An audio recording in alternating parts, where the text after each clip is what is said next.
Hello guys, আসসালামু আলাইকুম। তো বর্তমান দেখা যাচ্ছে যে ইন্ডিয়ার কোনো একটা প্রদেশে আকাশ থেকে মাটিতে মেঘ ভেসে আসছে। আসলে এটা কি সত্যি, না এটা কোনো প্লেনের কোনো কেমিক্যাল? আজকে এই সম্পর্কে কথা বলবো। আকাশ থেকে মেঘ মাটিতে সহজে পড়ে না। মেঘ হলো পানির বাষ্প যা আকাশে ভেসে থাকে। যখন মেঘের ভেতরে জলীয় বাষ্প বিন্দুগুলো ভারী হয়ে যায়, তখন তা বৃষ্টি বা তুষার শিলাবৃষ্টি আকারে মাটিতে পড়ে। তাই বাস্তবে মেঘ না পড়ে, তাই ভেতরে পানি পড়ে, যাকে আমরা বৃষ্টি বলি।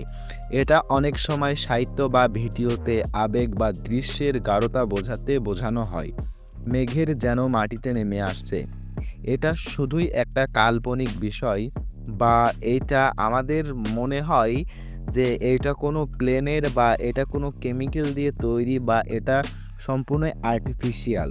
তাই এটা কেউ সহজে বিশ্বাস করবেন না। কারণ মেঘ কখনো ওইভাবে আস্ত করে সাদা আকৃতি কখনো মাটিতে পড়তে পারে না। হয়তো এইটা এআই দিয়ে নয়তো কোনো একভাবে এটা তৈরি করা হয়েছে আর্টিফিশিয়ালভাবে।